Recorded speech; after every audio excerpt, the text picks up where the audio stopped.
late night edition of Viking Central. Thanks for tuning in. If you're watching on X, Facebook, or YouTube, appreciate you guys hopping on, especially if you're on YouTube. Hit that subscribe button, turn that bell for notifications. We're trying to grow over there as well. Again, a late night edition here. I got my man Ryan Jones, better known as Jonesy. It's been a while since he's been on, but he's back, baby. How we doing? It's been a minute, Brett. It's good to see you, man. Good to see you as well. We both got drinks in hand. I'm a pretty simple man. I got some Crown Royal Coke. That's all it is. But I think you're drinking something a little bit more on the higher end. A little bit. This is some Colonel E.H. Taylor small batch, produced out of Buffalo Trace Distillery. He's known as the founding father of modern day bourbon. It's really good stuff. Anyway, I'm a big Buffalo Trace fan. Most of everything I drink is Buffalo Trace. So out of the Buffalo Trace Distillery, that is. So yes, tonight we're sipping on some E.H. Taylor. Good stuff. Good stuff. Can't blame you there. And we're going to talk some Vikings football. I mean, I haven't talked Vikings with you for a while. I want to get some of your thoughts. Yeah. Yes, sir. And again, we're going to just kind of break down the 53-man roster here a little bit. Some moves that we're still waiting on from the Vikings that people are getting pretty antsy when it comes to a couple things. So we're going to talk about that as well. But if you guys are watching, just a good way to support us is That's Badass Woodart. Use code VC15 over there. That's badasswoodart.com. And use code VC15 for 15% off your order. And again, follow us on any social media and subscribe to us on YouTube. But let's get right into it, Jonesy. We can talk about the offense a little bit here right away, and we'll just kind of go down the positions. And again, I want to get your thoughts a little bit because again, I haven't talked to you in a little while, so I want to see exactly kind of how you're feeling about this roster and what we could do. So, quarterbacks: JJ McCarthy, Max Brosmer, and we just brought in Carson Wentz this last weekend. Give me your thoughts right off the bat. Yeah, I mean, my initial thought to this is, QB1 was never in question, but my thought, I did watch a fair amount of Sam Howell when he played at Washington, and I was shocked and disappointed by how he performed in OTAs and training camp. Like, he really just could never find it and put it together. And I know he wasn't amazing or blew anyone away in Washington, but he was able to move the ball downfield, and he did throw for 4,000 yards, so he wasn't a total bum. So I thought maybe there's something there at QB2. Obviously there wasn't, so they shipped him out and signed Carson Wentz. Carson Wentz is who he is at this point. He's not gonna blow anyone away, but he could definitely put up 20-25 points a game, which with that defense, that's hopefully all you really need. Hopefully, knock on wood, we don't have to see him. And then Max Brosmer, what a cool story, especially coming out of the University of Minnesota. And what he's done in training camp, that must have really impressed coaches because they didn't even give him a chance to go on waivers. So they must really, really like him. I think it's really cool. I mean, I'm not trying to fangirl too much. I was never a big University of Minnesota fan. So for me, it's just a cool story. I know for a lot of other people in the state of Minnesota, it's like they're going to be asking for him to start the second JJ McCarthy throws an interception. So yeah, that's the thing I'm not looking forward to, because there is some hardcore Gopher fans that think, okay, let's chill out a little bit. We've seen a lot of quarterbacks be really good in the preseason, then didn't do shit in their career. So let's just, and don't rush into it. He's a UDFA for a reason. He probably should have been drafted. I'll give him that. He probably should have been drafted. But at the same time, I'm not going to crown him yet. And like you said, hope JJ McCarthy is healthy 17 games. We don't even have to talk about the other two guys. I mean, that's the best case scenario. Hey, he's looked a lot better than Shedeur. We can say that. Yeah, no doubt about it.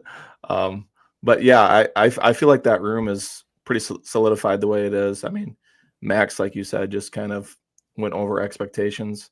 And I think if he didn't even have a really great preseason, they probably could have snuck him to the practice squad, and Sam Howell could have been your third quarterback. But since they didn't want to lose out on Max, they probably had to ship Sam away. But I don't know. I was pretty high on Howell too. Coming out of Washington, he always struggled with interceptions. That was the one thing, but I never questioned that he could air it. I always thought he had a little bit like Nick Mullins to him a little bit. Yeah. which isn't the worst thing in the world, but I mean, I thought even it kind of reminded me of Sam Darnold a little bit yeah, because he's got an arm. I mean, he's got plenty of arm strength and he can sling it, and he just needed to figure out how to get it, how to put it all together. And I guess he just couldn't do it. So, for and sure. you know, Kevin O'Connell, the quarterback whisperer, for all he isn't going to give you a whole lot of time if he's not seeing the kind of progress he needs to see, and he For knows sure. what he needs to see. So Yep. good for the Vikings. I'll say this: what Kwesi and KOC do so well is they they don't feel the need to keep a player just based on a trade they made or based on a draft pick or where they were drafted or anything like that. If a player's not up to par, Yep. they're gone. Exactly. Yeah, that's a great point. And Rick Spielman was kind of the opposite on that. Like he didn't want to be proven wrong. He wanted to just keep him there until you know they kind of flamed out or whatever. But yeah, you got to respect that. I mean, Quasey hasn't drafted the best, but at the same time, yeah, he's not afraid to say, "Shit, I was wrong. Let's move on to the next player. Let's move on to the next." You got 8 UDFAs so far on this roster. He wasn't afraid to keep those guys above some draft Right. picks. So, no, that's a great point. And Bill, I see you commenting over there, talking a lot about kind of the defense. We'll get to your comments when we get there. I appreciate you hopping on and talking, and I'm definitely going to pull them up when we get to the defensive side of the ball. But we're going to talk some running backs right now. And this room is probably pretty fluid. It's probably not going to be this room even up to week 1. Aaron Jones, Ty Chandler, Jordan Mason, Xavier Scott. Don't know the exact health of Xavier Scott, and I don't even know if Ty Chandler is going to be on the roster like by the end of tomorrow. What's your thoughts, Jonesy? Yeah, I mean that was kind of the surprise to me too. Honestly, I expected either Ty Chandler to get traded or likely released. Yeah. He just all he did well for all he's done well, he's really struggled in the blocking game and blocking scheme, and that's a huge part of this offense when you pass the ball so much is you have to be able to rely on the running back in the blocking game. I mean, it's the sole reason Cam Akers had been on the roster, however many times he's been on the roster. It's for all he can do. The one thing Cam Akers did so well was block, and to not have that feature of Ty Chandler, you'd have to be a total stud to stay on a roster like that, especially when we got Aaron Jones who could pick up blocks. He's always been a good blocking back, even for like a smaller guy. And then Jordan Mason now, I think the one thing Vikings fans really need to are going to really enjoy and look forward to is having a red zone running game. Inside the 20s, when everything's tight, defenses tighten up, and offenses tighten up. What did we see with Kevin O'Connell, especially down the stretch, last couple games of the season? They couldn't punch the ball in the end zone, and they didn't have the O-line to do it, and they didn't have the running game to do it. Right. And now they got both. And so I think they're held to an expectation that it's going to happen this year. Yep. And then, pending a clean bill of health for everybody, I think it will happen. It's just those trenches finally got shored up. And it's just so exciting to see because we've been complaining about it for damn near a decade. Yeah. About damn time. I mean, yeah, especially the offensive line, the interior of that offensive line.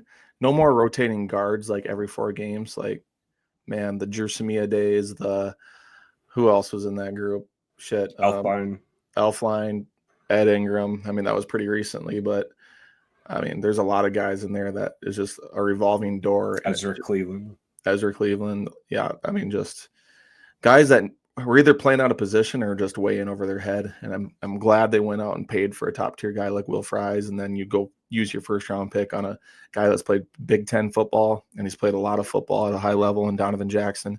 He's just a moose, man. He is a monster of a human. Yes, he is. Move. About time we have some size along the offensive line too. I know your take on Garrett Bradbury. So we don't, I mean, he's with the Patriots now, and we saw some issues even during the preseason and joint practices with Garrett Bradbury over on the Patriots side, and we're like kind of told you so over there. But hopefully Ryan Kelly shall not be named. Yeah, exactly. Ryan Kelly, I hope he's can stay healthy because he can be an anchor and he's gonna help a lot with JJ McCarthy. Just reading defenses, pre-snap things that he's gonna see because he's been in the NFL so long.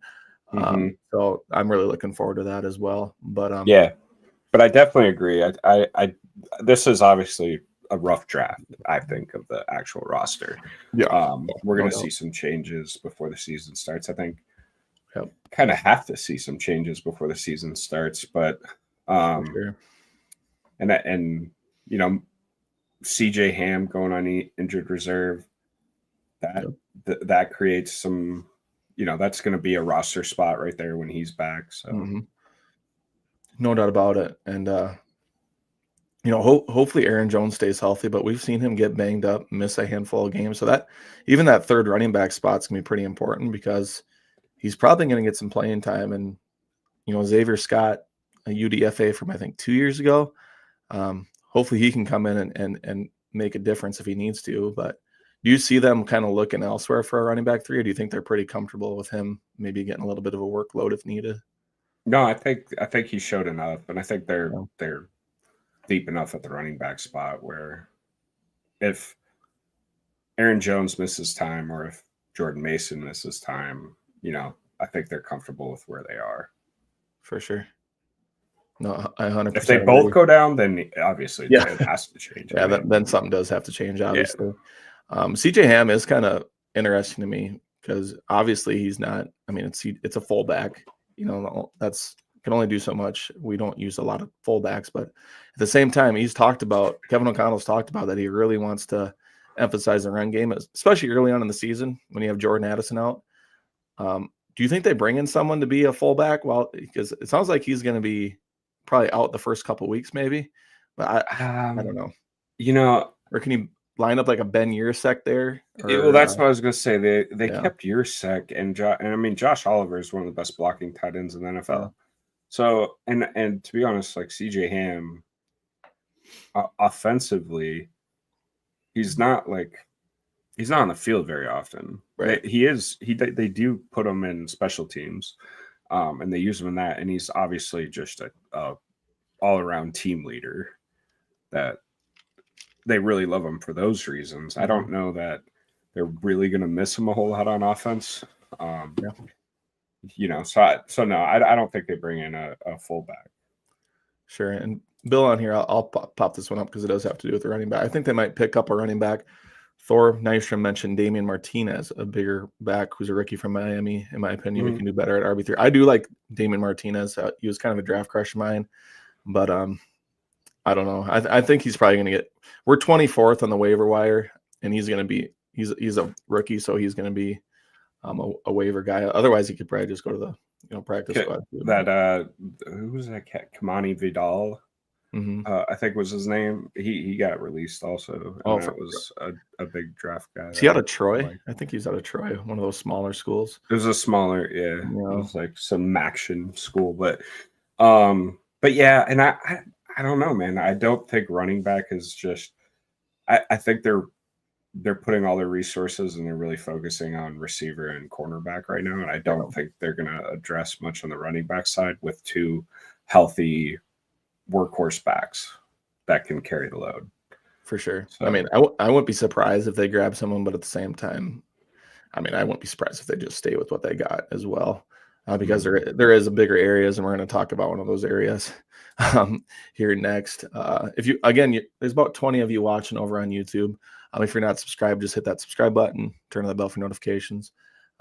Just over 500 of you on X watching right now, so I appreciate you guys tuning in. But let's talk wide receiver. I mean, we've been expecting a trade. I know Adam Thielen's always the hot topic right now, and and that, I mean, it's still an opportunity there maybe to grab him, but I feel like the opportunity was greatest before the deadline to get your 53-man in. But Justin Jefferson, Jalen Naylor, who he's not on short-term IR, it looks like, so maybe it's not super serious, but his week 1 status is probably still up in the air. And then you got Ty Felton, a really raw rookie out of Maryland.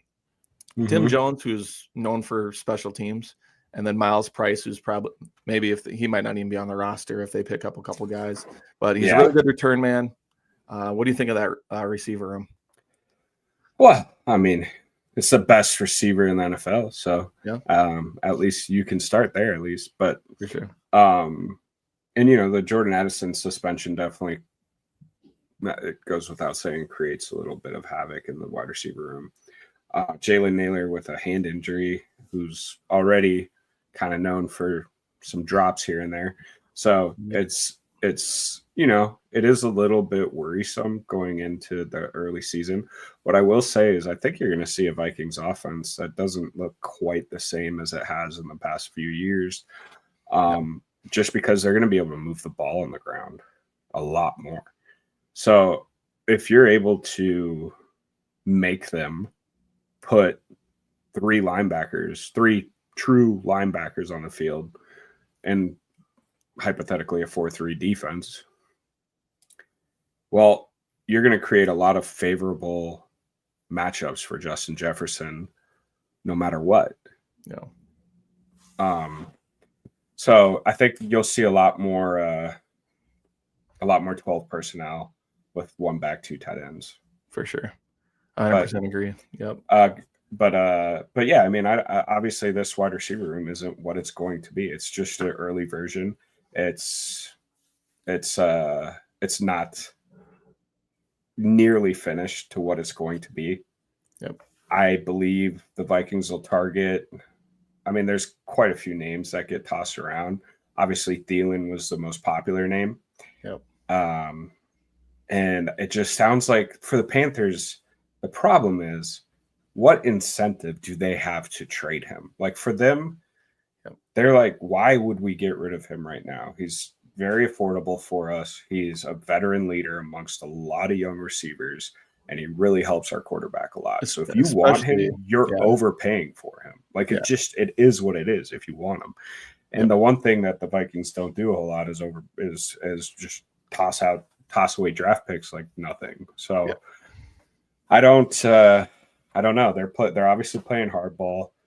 After they lose a few games, they'd probably be fine getting rid of them. But at that point, we're not going to have the same need for them either. Hopefully. Yeah, especially Jordan Addison coming back. I mean, we're really looking for that 3-week kind of area where I could see them make kind of a big splash here. I could really see a Jacoby Myers. I could see him going after Myers, and I understand, he's not going to be cheap. Yeah. But to be quite honest with you, and this might be a hot take, but I don't really care.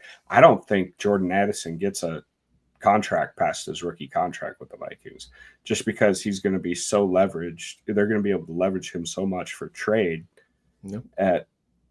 that you don't want to pay a guy like that much money, because he's going to be a $35 million wide receiver. For sure. Yeah, and that's exactly the point I made yesterday when we were kind of talking about it, because people mentioned Jacoby Myers, and I said I could honestly see it. Now, if they're going to pay Jordan Addison, probably not. But at the same time, like Jordan Addison has given them, reasons to kind of be worried because of the trust issues that he's kind of brought upon himself with a DUI, or I mean, it wasn't technically a DUI.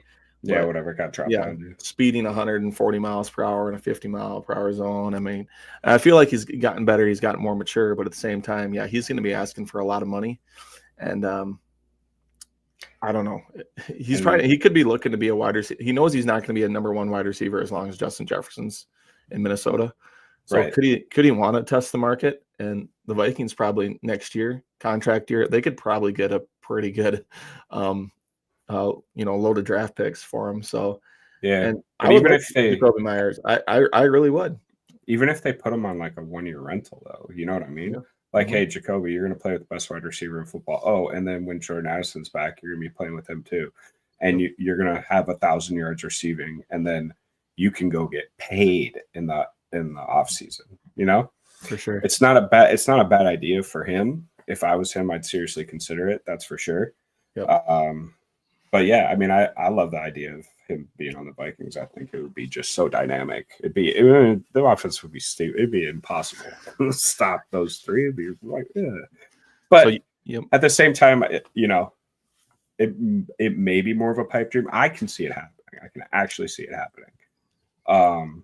But if it doesn't, then I would say you're probably looking more at a guy like bringing in KJ Osborne instead, bringing him back because he knows the system. Yep. I like Robert Woods. I mean, Robert Woods, great blocking wide receiver. He knows the McVay, whatever, Shanahan system. Yep. So I'd be comfortable with those guys. I mean, I don't know how much better KJ Osborne is than Jalen Naylor. I don't really think he is, but at least he knows the system and he gives you the depth that you need. Yeah, and honestly, I could see definitely like by the end of tomorrow, one of KJ Osborne or Robert Woods probably being a Viking. I think it's pretty high probability. Yeah, in my opinion. I can see both. Yeah, it could be both. Who the hell knows? Mm-hmm. For sure. And you mentioned Jacoby Myers, a guy that I kind of want, and I've kind of been saying it all along. And I don't know what you would think of this, but I think it's his contract year, and he's not going to get paid because he's a Saints wide receiver. It's Rashid Shaheed. He's a deep threat. Yeah, the Vikings love utilizing the middle of the field. I mean, I think that would open up so much for Justin Jefferson, TJ Hawkinson. And now he's a guy that it could be a rental, but at the same time, he only played 7 games last year. So could you trade for him and also give him a 2-3 year extension and maybe get kind of a bargain on it a little bit? Because he didn't produce so much last year because he was injured, but that's a name that I've kind of brought up a couple times. It's also really hard for him to produce with the guys who are in New Orleans throwing him the ball. So I mean, that's interesting. I hadn't considered Rashid Shaheed, but I kind of like that too. I mean, I think it would be a great replacement for Addison while he's out too, just because the deep threat possibilities, and it again would be smart for him too. It'd be smart for him to come on board this offense and get some production in, especially going into a contract year. But not that he has any say if you trade for him, but yeah. And I think I can see it. I mean, yeah, I don't know. They're all we know for certain is they're going to do something. Oh, they are. They have to. And I don't know what that means for the rest of the room. I think they could carry 6, and you'll probably see, either like Ty Chandler or one of the extra linemen, because I was kind of surprised they brought in five backup linemen too. Yeah. I don't know, man. I really liked what I saw out of Miles Price. And I hope they keep him on the roster, especially for returns. Yeah. I mean, mostly for returns. But, I mean, he, other than the number he wore, he looked good in the preseason. That's exactly what I said. I'm like, if he makes the roster, please change your number. I cannot look at 31. I hope he just rocks it just because. Oh, God. I can't. Like, change it to like 81 or something like that. But that was Lucky Jackson's number, so that should be open. But we'll see. Maybe he'll just embrace it and say, "Fuck it, let's go with 31." Go with it. Tight ends: TJ Hawkinson, Josh Oliver, Ben Yurosek. Nothing too extreme over here. Really good pass catching tight end. Hopefully he stays healthy. Seems like him and JJ McCarthy got a good chemistry going. Josh Oliver, you talked about this. Just one of the best pass blocking, run blocking tight ends out there, and an underrated receiver in my opinion. And then Ben Yurosek, a UDFA that rounds out the room. So yeah, Ben looked good in the preseason. Yeah. There's no question. Him and Brosmer really connected a few times. So I think a well-deserved roster spot for the time being. I like the tight end room. I don't think they go anywhere else or need to do anything else. I think it's pretty solid. We all saw Nick Muse got released. I don't think they're going to try to bring him back or anybody else for that matter. I do expect TJ Hawkinson to be a top 5 tight end this year in the NFL. Stats wise, I think that, I could see close to 1,000 yards receiving for sure, right around that area for TJ. He's going to get utilized a lot the first couple weeks. A lot. Can you hear my cat snoring? The cat snoring? No. The cat is snoring right now. It's crazy. Taking a cat nap. Yeah, I mean, just clocked so out. that's my wife's cat. My wife's cat. His name is Thor. Yeah. Love it. That was the name that he was given at the Humane Society. We picked him up. He's got a That's bad paw, so It's perfect. we kind of rescued him just because. But Love it. he's a good cat. I'm not a cat guy at all, but you know, I grew up with a cat. Now we have a house dog, and Hmm. I don't know which one I'd prefer, honestly. Like, I grew up with cats. I don't like if they shed a lot. cats are easier. Yeah, cats are easy. They take care of themselves. Mm-hmm. Litter box, everything that they need to do. Well, listen, That's all we're good. not a cat podcast. Like, I'm not going there. Yeah, we'll just have a It's not. whole I'm a episode dog. dedicated I'm to a cats. dog guy. Both my kids are allergic to dogs, so I can't have a dog.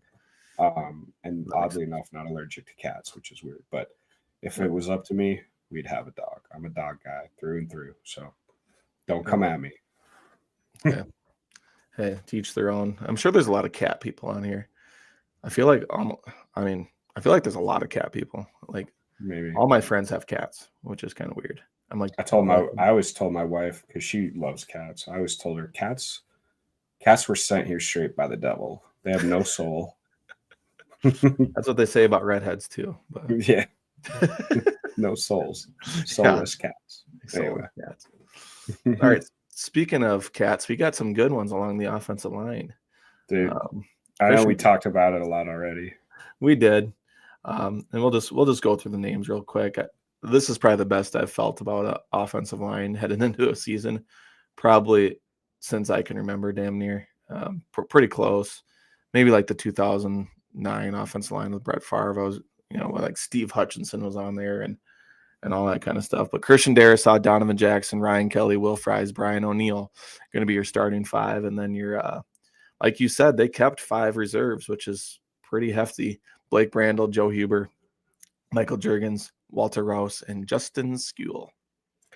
Yeah, I mean the starting 5 are pretty obvious. The nice surprise that I saw in training camp, I really liked what I saw out of Walter Rouse. Mm-hmm. In the preseason games, especially, I felt pretty good about him as a reserve offensive lineman. So glad to see him make the team. I know Joe Huber is a guy a lot of people are talking about just because he was undrafted free agent out of Wisconsin, and very excited for him as an interior offensive lineman as well. So I think this is such a solid group. I mean, there's no reason why they shouldn't be a top 5 offensive line in the NFL this year. And top 5 offensive line, I mean, that means running game and passing game. So clean pockets for JJ McCarthy and running lanes all day for Aaron Jones and Jordan Mason. I think we're going to develop a screen game. We're going to finally have a screen game that actually works. For sure. And you got guards that can get out in space. They can attack those secondary players and get to the second level, establishing new line of scrimmage in the running game is what it's all about. The trenches is how you win in December, January, and hopefully February. I can't stress that enough. And we saw it end of last year. You can blame Darnold or Kevin O'Connell's play calls all you want, but if you don't have an O-line when it comes to playoff time, that's it. If you have to win up front. That look at the Patriots dynasty. They had Tom Brady. I understand that, but they won some ugly games in the playoffs. Yes, they did. They won games where Tom Brady didn't look all that amazing. I mean, obviously same thing they with won Patrick games Mahomes where he right did. now. Yeah. Yep. But you get an O-line, you get an O-line and a D-line, or an O-line and a defense that can hold people to low points. Yep. Now you're talking. You can win with that. Even the Eagles with Jalen Hurts, I'm like, he played pretty well, but it's not like he was throwing the ball all over the field. I mean, it was a lot of Saquon Barkley in that offensive line just kind of dominating up front. My favorite argument with Eagles fans when they get going on Jalen Hurts, because Jalen Hurts, they're top 5 quarterback, whatever. And I'm like, all right, he's a top 5 quarterback. Rank the Eagles position groups on offense. Rank him. Is he the number one position on offense? No. Well, no. Their offensive line is the best in the NFL. Right. Okay. Is he better than your receiving group? Well, Devontae Smith and AJ Brown, of course not. All right. Is he better than your running back? Well, you got freaking Saquon Barkley. Of course he's not. Is he better at his position than your tight ends? I mean, there's a good argument that he's not. Dallas Goedert's a really good tight end. Yep. So when you rank the Eagles position groups, he's the last one out of the. So of course you could put almost anybody at quarterback behind that team, and they're going to have success. Or they're going to win a Super Bowl, maybe not necessarily, but they're going to have success. For sure. You can't tell me that you put Justin Herbert back there that they still don't win a Super Bowl. Yeah, he's set up for success for sure, and you make a great point there. I never thought of it that way, but he is. I mean, he's a damn good quarterback, but he is probably like the weakest link along the offense, and that's kind of crazy to say, but that's just the way it's built, and I think that's what the Vikings are trying to do with what they're 100%. Doing, because their offensive line is going to be damn good. There's no excuses for this offensive line this year. Go get it done. And then, once your wide receivers get healthy, get out of suspensions, that group should be really damn good. TJ Hawkinson, obviously we know how we feel about him and Josh Oliver. So just kind of build that same recipe for success and kind of go from there. But yeah, no, that's a great point. So let's move over to the defense. Defensive line, which we're probably feeling pretty good about. Another kind of same situation where they really focused on this. Jonathan Allen, Javon Hargrave, Jalen Redmond, Ty Ingram Dawkins, Levi Drake Rodriguez, and UDFA Elijah Williams. Any surprises there? What do you feel about how the defensive line is going to play this year? Well, what a camp Elijah Williams had. Like, let's just start there right away. That guy was all over the field, and it was super exciting. So, I mean, if I was going to say surprise, yeah, he was definitely a surprise. No one expected that out of an undrafted free agent, out of whatever tiny little school he went to that I can't even remember. But yeah, he was a stud. He looked awesome. He deserved – what was it? I think it was Morgan State, I think. That's right. Yeah. Yeah, what an awesome camp. He looked amazing. Ingram Dawkins, I think he really came into his own so far during camp anyway. And, that he was so good, the Vikings felt comfortable letting Harrison Phillips walk for a 6th-round pick. Yep. Yeah. So, so that's exciting. Jonathan Allen, and we know what he was capable of and what he did in Washington. I don't see him taking a step back by any means. And Javon Hargrave, I will say this, I'm going to be interested to see early downs, what they do at the nose tackle position with Ingram Dawkins and Hargrave, because as good as Hargrave is as a rusher, he's that bad against the run. Now you can stop the run on the way to the quarterback, so I'm not too stressed about it, but he was, trust me when I tell you, he was brought in to go get the quarterback. Yeah. The Vikings were the worst team in the NFL last year. Maybe not the worst, but one of the worst teams in the NFL last year in interior pass rush. And Harrison Phillips, who was a great run stopper, he's never been a guy to put pressure on the quarterback, really, And then you're relying on Bullard and Tillery, which, whatever. But Allen and Hargrave can get off to the quarterback. Yeah. And that being the case, you're really going to free up the guys on the outside who are just absolute studs, who were studs already. Yep. Yeah, you can tell they really emphasized fixing that issue in the offseason. Interior pressure. Go get the quarterback. Push the quarterback towards Jonathan Grenard and Andrew Van Ginkel, Dallas Turner. And yeah, we still got to stop the run. I think they're going to be just fine in the run game. I think this is going to be quite the rotation, to be honest with you. Like you said, what are they going to do early downs, third down situations? They're going to be able to throw in so many packages with these guys. because there's a lot of young blood out there too that are going to have pretty high motors. They're gonna be getting after it. And I feel like Jonathan Allen, Javon Hargrave, they are up there in age. They've struggled with injuries a little bit. Hopefully they stay healthy. So even if they just need to give them a spell, I'm super high on Ingram Dawkins, like you mentioned. I'm super high on him. So I hope he can make an impact. But speaking of them leading into these outside linebackers, Jonathan Grenard, Andrew Van Ginkel, a couple surprises: Chaz Chambliss, Bo Richter, and Dallas Turner. Notably, no Gabriel Murphy. What do you think? Yeah, that one caught me by surprise. I think it did most people, just because I thought he had a good camp. He looked good. The thing was, I mean, Chambliss looked really good too. I didn't necessarily think there won't be room for both of them on the roster. It is interesting to me, and it'll be really interesting to see if he gets claimed. I suspect he won't make it past waivers. Yeah. If he does, I 100% think he'll be on the practice squad. I just, I mean, I don't know. Like, that one really took me by surprise. I fully expected Bo Richter to be on the roster,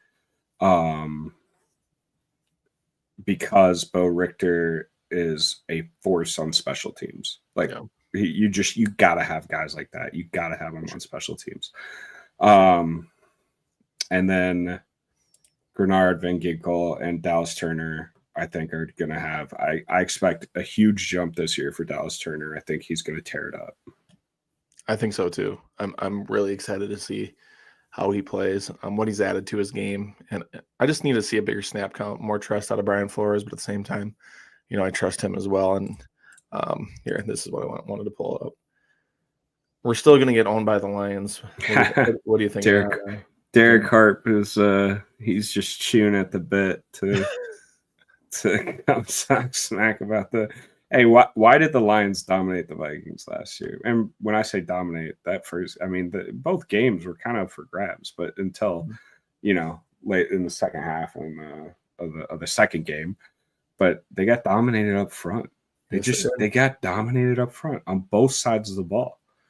Their interior defensive line just owned the Vikings, and then their interior offensive line just owned the Vikings. They couldn't stop Jahmyr Gibbs. They couldn't stop any of it. So yeah, but they fixed those things. So then it breaks down to worse at those. Then it breaks down to who's gonna call the better game, who's gonna have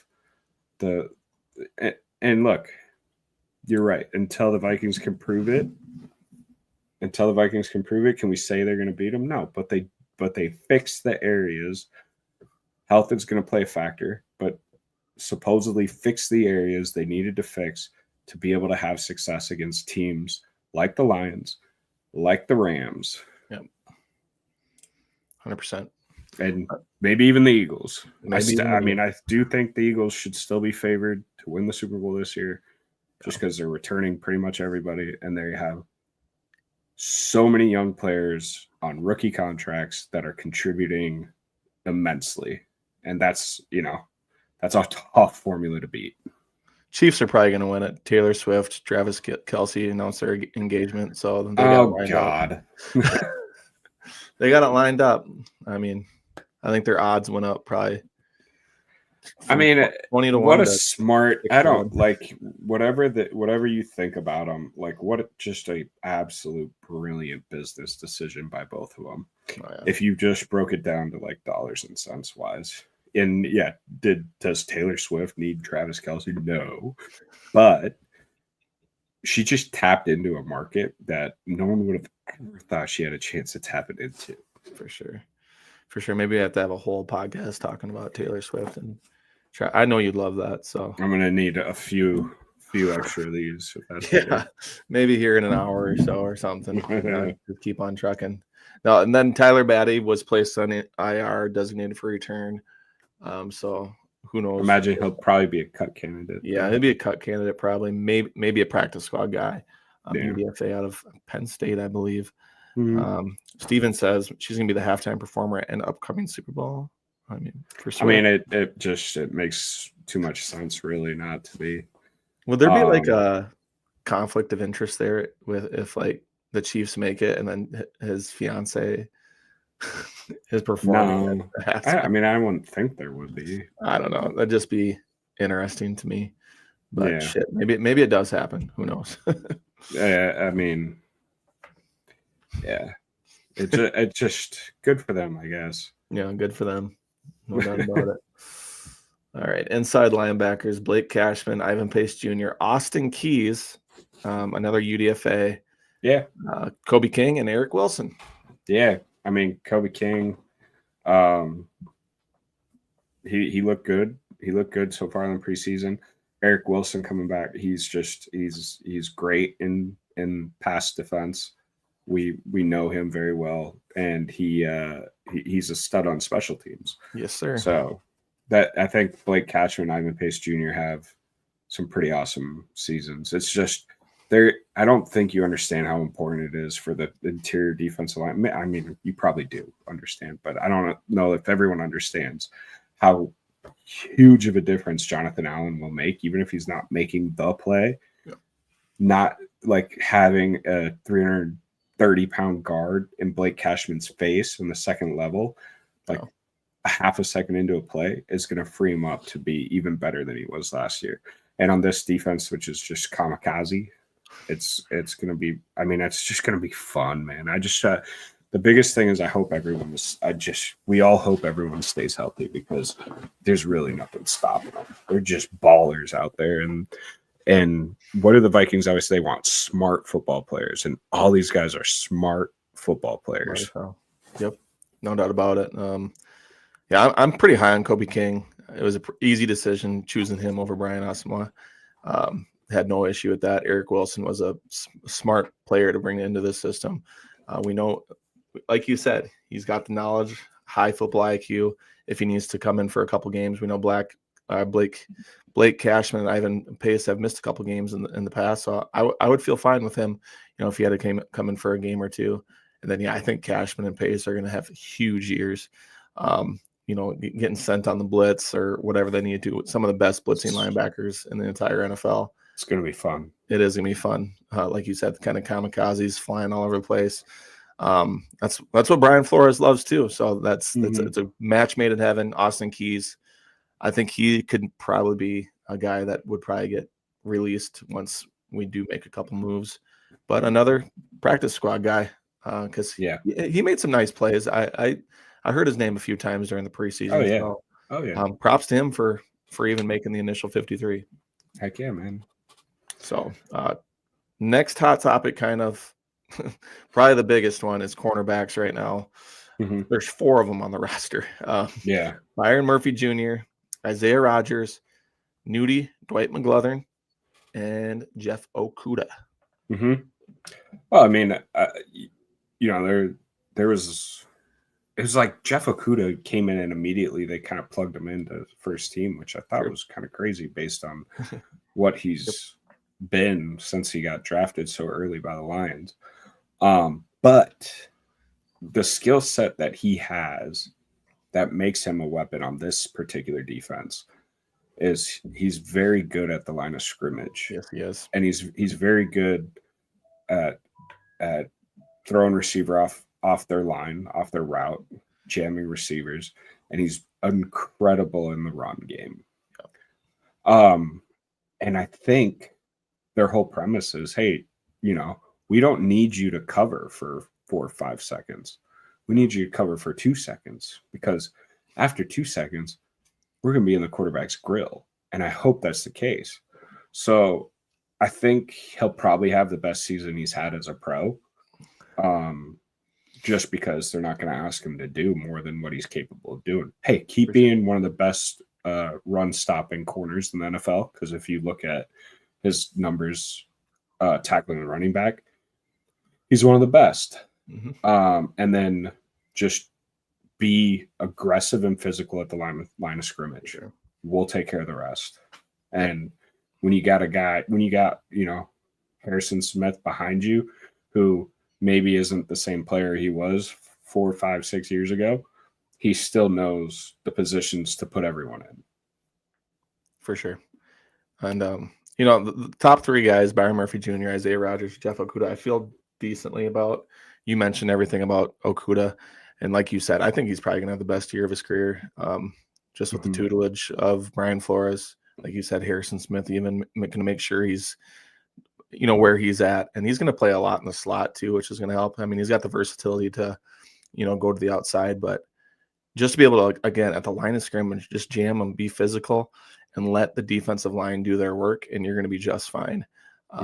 Now, you can't be holding your guy or anything like that. And, he's had issues with penalties in the past. But at the same time, I mean, if you're being overly aggressive, I mean, it's hard to, bitch about that too much. The depth of this room is a little worrisome. Could you see them bringing in like Stephon Gilmore again, or like a Mike Hilton or somebody? I mean, yeah. I mean, I think they have to bring in someone just because the depth it's real skinny. I mean, a lot of times they're going to have 3 out of the 4 guys on the field at the same time. No. So you're leaving yourself like one backup in Nudie, who's like, if Murphy goes down, Nudie doesn't play inside really. Right. Murphy in nickel, Murphy plays that inside corner spot, and he plays it very well. Yeah. I'm excited to see Isaiah Rodgers, though. I mean, they love him. Yes, they do. So, he's insanely fast, great hips. So, hopefully he puts it all together and makes some plays. I think they're just going to cut Isaiah Rodgers loose, man. It's just going to be like, hey, jump routes, make plays, go just be a football player. Yep. A lot of it. Like we're gonna make the quarterback throw the ball places that he wasn't intending on throwing it. Go make plays. Just be that ball hawk. I mean, for sure. And he's really good at that. Great ball skills. And I'm excited to watch him too. But yeah, that room is going to look a little different. I feel like the 4 that are there are still going to be, I think they're all going to still be in that cornerback room. But if they add another 1 or 2 names, would make a lot of sense. And we just don't know who that is yet. Maybe they go big game hunting in the cornerback market. Who knows? But at the same time, I feel like the top 2 guys are pretty solid. And then just to add out the depth over there, as Steven asks here, who covers the opposing team's wide receiver 1, Murphy or Rodgers? Rodgers is more sticky, I feel. I don't think it's gonna be a 1v1 kind of thing. I think it's gonna be they're gonna play sides. Yeah. So I don't think there's gonna be any shadowing or anything like that. Probably not. Yeah. But I think it's so hard in today's NFL to just like have a Pat Surtain and just say go guard their 1 the whole time, just follow them up and down the field. Yep. Unless you have a guy like Pat Surtain, only because if you do that, it's a lot easier to game plan for it as an opposing offense, because you can really set you can set pick plays pretty easily, knowing who's going to be covering them. And Kevin O'Connell really thrives on that kind of stuff, where you look at teams that have tried to do that. I mean, when the Packers tried to do it, Jair Alexander, and they just got torched. And then the Packers were talking all kinds of trash because the next time they played, they brought in a safety over top every single play. Like Justin Jefferson didn't have a single one-on-one the next game, and they were like, "Yeah, see, he ain't shit." And it was like, okay, well, look what happened when you tried that. Exactly. I feel like that room has a lot of potential, but obviously there's potential to add pieces, and they are going to. There's a couple interesting pieces even on the open market right now, but I wouldn't be surprised if a trade happens either. And before we get into the safeties and the specialists, again, if you're on YouTube, please hit that subscribe button, turn the bell for notifications. We really do appreciate it. Hit that red button, baby. Facebook, there's 2 of you watching over there. Really appreciate that. If you are over there, appreciate the support. And X, you're going crazy per usual. So I appreciate you guys watching. Jonesy and I break down the roster here. We're going to try to do this every single week, kind of just recap what's kind of happened. Obviously the Vikings game, but also just around the NFL a little bit. Kind of have a really chill feel to this thing. Probably go 45 minutes to an hour once a week. But as we go into the safeties here, they kept 5 safeties, and maybe this maybe this could change too. But Josh Metellus is obviously going to be on the team. Harrison Smith, Theo Jackson, Tavier Thomas, who's really good on special teams as well. So that's another thing to think of, and Jay Ward as well, who's getting better. Yeah. So well, I think Thomas and Ward are big special teams guys, Yep. for sure. But obviously provide depth as well. We know Metellus and Harrison Smith. Like, there's no surprises there. I'm really excited to see how much Metellus sees the field compared to last year. Mhm. And I'm very excited to see Theo Jackson like in regular season action, because I know we saw him a little bit in relief last year, but being the surefire starting safety, I am excited to see how he does. I think we're going to see a lot more Metellus and Jackson on the field, and a little less Harrison Smith than other people might think, only just because of his age. I mean, there's no other reason behind it. It's just you don't want him to be totally gassed if you're a playoff team going into the playoffs with the miles he has on him. For sure. And I'm glad they have that versatility to do that. Mm-hmm. Like I said, Harrison Smith, 36 years old. And if they need to bring in a Theo Jackson, I think they're more than comfortable doing that. He's played a lot in the system already, and they do trust him. So, I mean, it's great to have three safeties that you do really trust. And I mean, Jay Ward, he's made some plays in the offseason. I mean, if they need to go that direction, I think they'd be comfortable doing that as well. Well, and that defense is going to have so many packages where you'll see, where Metellus will just be playing all over the place. You'll have three safeties on the field quite often, and then instead of three corners, you'll have two corners. So, for sure.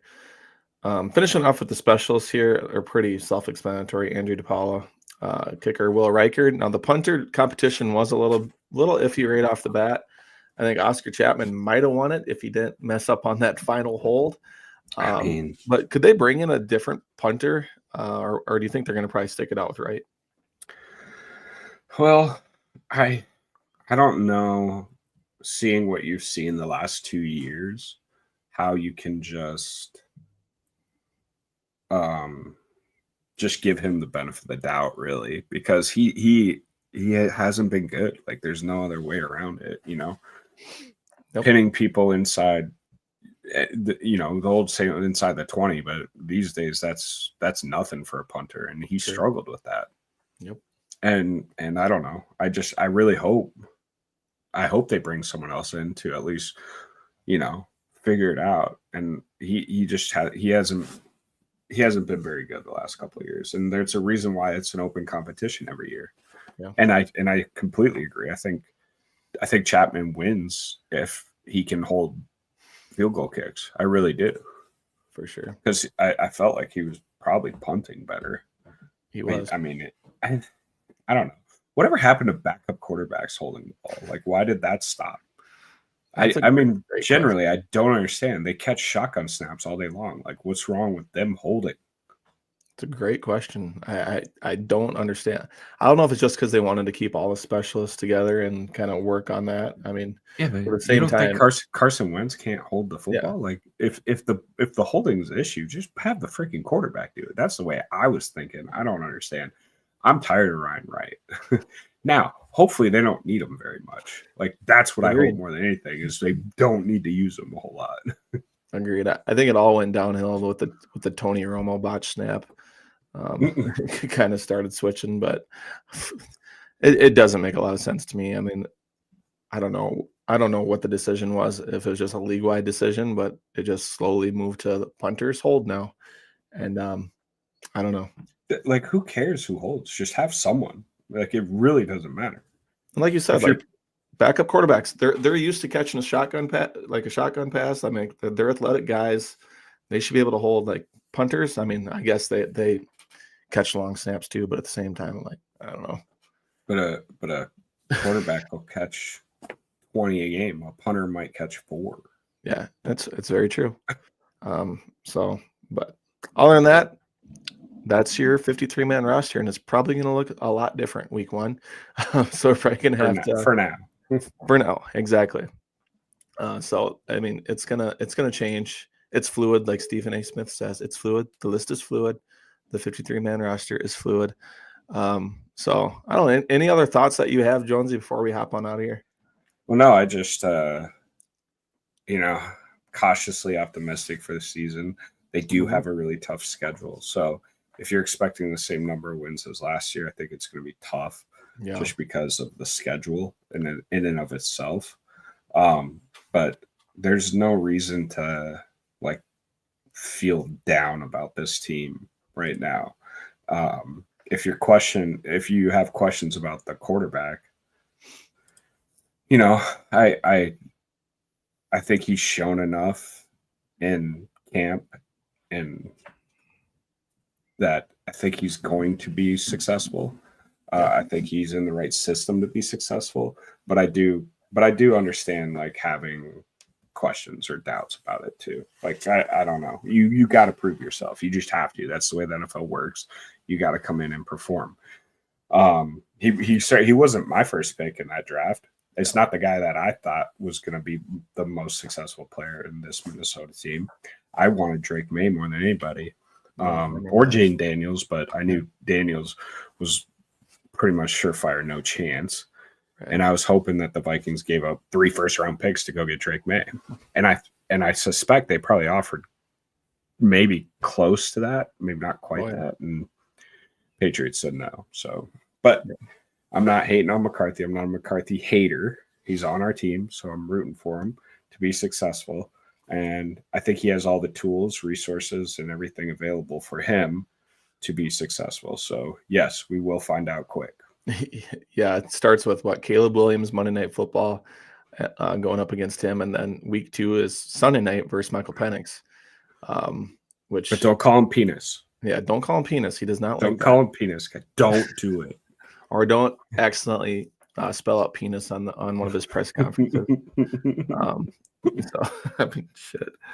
Yeah, I feel like I'm glad we didn't take him just for that fact. Because just making these graphics, I probably would have screwed up a couple times. But yeah, JJ. I'm glad we didn't take him. I'm glad we didn't take him just because I feel like lefty quarterbacks, it just looks weird. Yeah, I hear you. Just the aesthetic of it. Yeah, I kind of agree with you. And I feel like JJ McCarthy, he's got a real chance to have a really good year. But if it's a little rocky the first 2, 3, 4 weeks, we can still win football games, even with him, maybe not having the hottest of games. But like I said, I think you're going to see a lot of screens, and I think you're going to see a lot of running game. Yeah, for sure. Or on one of his jerseys. Yeah, I don't have any miss. They're going to double check, triple check, quadruple check every single time they print those out. But yeah, just like if he does, the X and S are really close to each other on the keyboard. So, oh shit, yeah, I'm just seeing that now. But yeah, I just hope we don't hear get Max Brosmer out there in the first 3-4 weeks or yeah, he's a bust. It's going to take some time. It's just the way it is with McCarthy. But I'm confident. I'm super confident in Kevin O'Connell, and I think that's the most important thing, just to get that figured out and kind of go from there. I am a McCarthy truther a little bit, not up to like Thor Nystrom or anything like that, but. Oh boy, I talk about man. I love Thor, but man, talk about man. You say one bad thing about McCarthy, it's like the whole world, and it's like, hold on, dude, we're just you're allowed to have opinions. 100%. But other than that, we're just looking forward to week 1, man. We are less than 2 weeks away. It's coming fast. The opener's already on Thursday. We even get a Friday night game this year during the opener. So.